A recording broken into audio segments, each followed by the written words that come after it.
Comme j'ai eu l'occasion de l'indiquer la semaine dernière, l'augmentation du budget dédié à l'enseignement scolaire prolonge avec cohérence la refondation de l'école. Cet effort budgétaire, les écologistes le saluent, d'autant plus qu'il s'agit là d'un secteur clé pour l'avenir de notre société. Investir pour notre jeunesse, c'est se donner les moyens de construire les contours d'une société plus égalitaire, où chacun dispose des mêmes droits et des mêmes chances de réussite. Investir pour notre jeunesse, c'est redonner espoir en notre pacte républicain. Et au vu des derniers résultats des enquêtes PISA ou de l'OCDE, un changement de paradigme dans notre conception de l'éducation s'impose. La loi sur la refondation de l'école, votée en 2013, portait justement cette ambition. Je pense à la priorité donnée à l'école primaire, à la restauration de la formation des enseignants, aux créations de postes, à la scolarisation des enfants dès 2 ans ou encore au renforcement des dispositifs de l'éducation prioritaire. Et les budgets qui nous sont présentés depuis illustrent la volonté de concrétiser ces priorités. Mais pour véritablement atteindre les objectifs d'un système scolaire qui ne serait plus élitiste et n'aggraverait plus les inégalités sociales, il faut évidemment aller encore plus loin. C'est pourquoi nous attendons beaucoup des réflexions en cours sur les programmes et sur l'évaluation. Vous le savez, nous plaidons pour plus d'innovation et de liberté pédagogique, pour un système qui rend l'élève acteur de son parcours et qui prend en compte les besoins de chaque élève, pour une ouverture de l'école sur l'extérieur et, de façon plus globale, nous souhaitons avancer vers l'éducation partagée. Pourtant, une des avancées significatives constituant un premier pas vers cette éducation partagée que nous appelons de nos vœux était menacée par ce projet de loi de finances.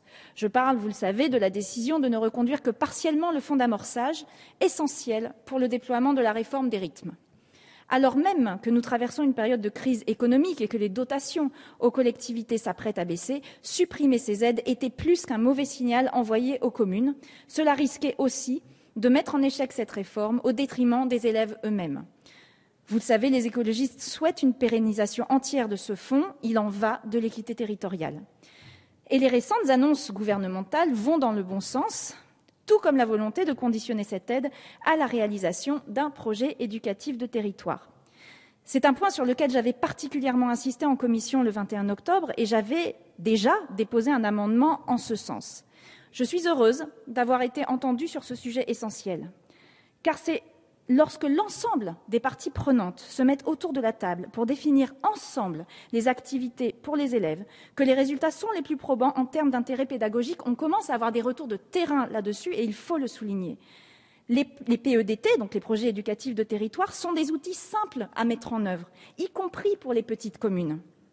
Ils sont aussi un excellent moyen pour ouvrir l'école sur l'extérieur, sur son environnement, sur les associations qui s'y déploient, pour dépasser la segmentation qui n'a plus lieu d'être entre temps scolaire, périscolaire et extrascolaire.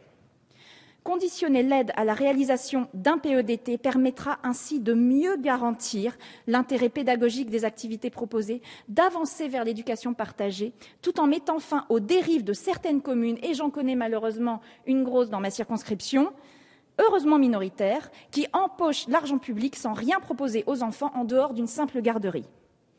Un autre point important, la réforme des rythmes ne sera vraiment un levier de démocratisation d'accès à la culture et au sport que si les activités périscolaires ont un intérêt pédagogique donc et sont gratuites.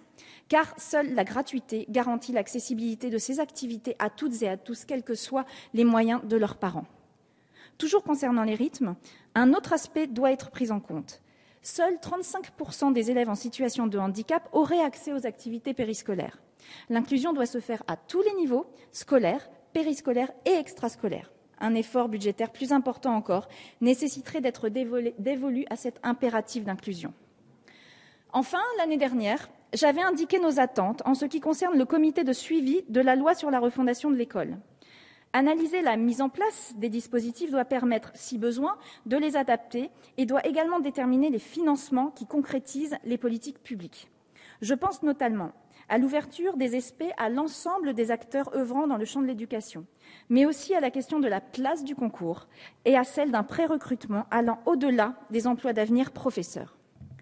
Dans d'autres domaines, nous aurions aussi besoin de retours sur les crédits et dispositifs liés à l'innovation pédagogique, sur la scolarisation effective des élèves handicapés ou encore sur le déploiement de la réforme de l'éducation prioritaire qui fait craindre à certains endroits une diminution des aides alors que les besoins demeurent.